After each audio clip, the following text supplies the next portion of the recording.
What's good, everybody? It's your boy, O'Shea Duke Jackson, back at it again with another episode of The Celebrity Junk. You know, I grew up with a strong grandfather. He was consistent in my life, and my father was too, but my grandfather was there more.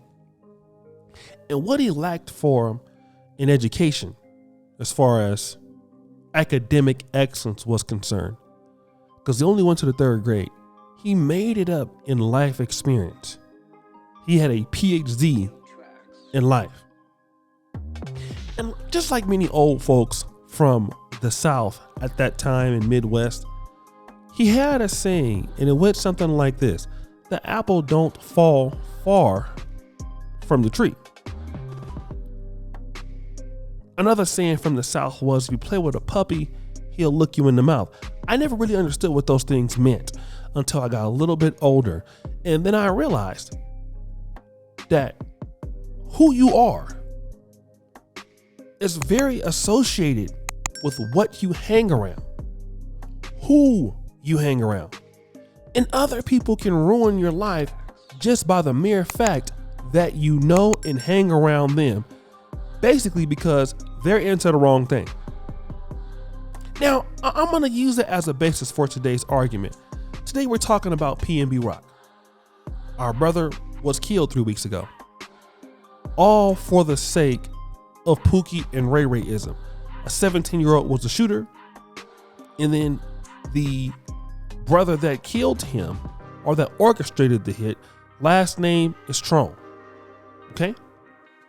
His wife, Chantel Trone, did not know about the killing, but became an accessory to the murder after the Trone guy went on the run.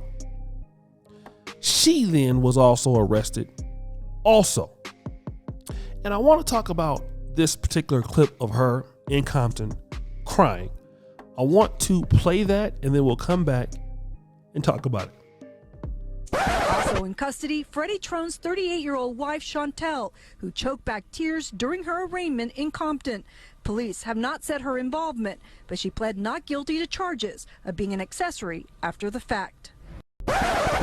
So guys, as you can see here, Chantel Trone, who is the wife of Freddie Lee Trone, is in this courtroom crying, weeping.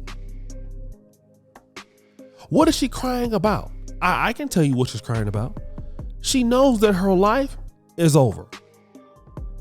Her life is done.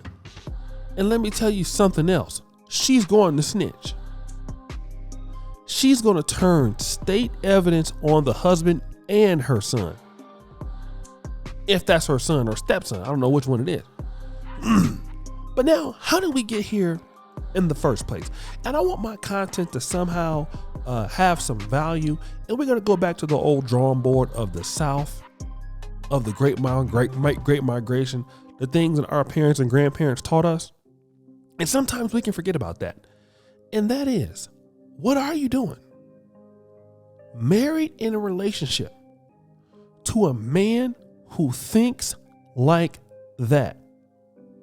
Period. What kind of woman are you? And see, there's so many people right here in the black community who let themselves get ruined, all because you're in a relationship around the wrong people. You know, let me just say this also. You can also get broke. If you hang around nothing but broke people all the time, and all they do is beg from you, and you're the only one earning, you will never have no money. You will never get innovation.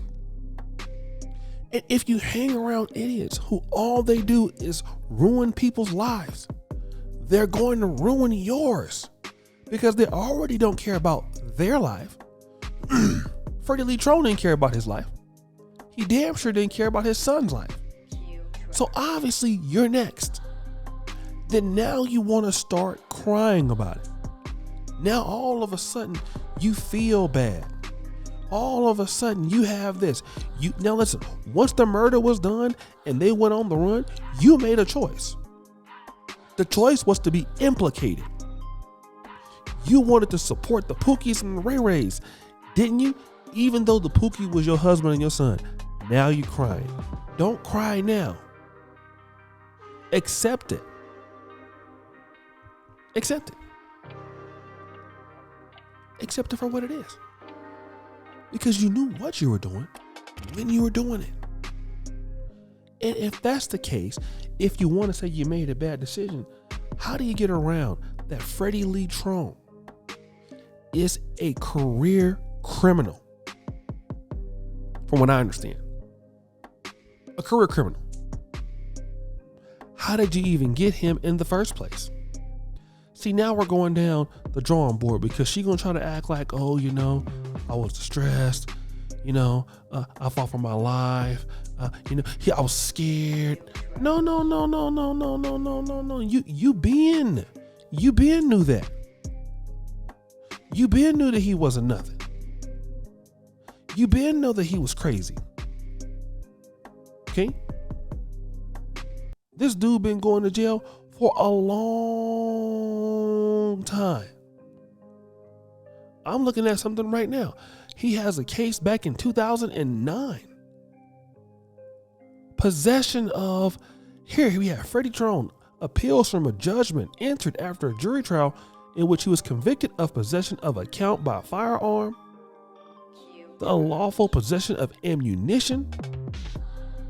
He had a prior strike conviction. This dude is a career criminal. He's been going to jail since 2007. Convicted in 2009. So you already knew that he wasn't nothing when you met him. Okay? He already was a bum. He already was dusty. So how did you get there? Out of everybody else in America, you ended up with him. How? That's the real crime in itself.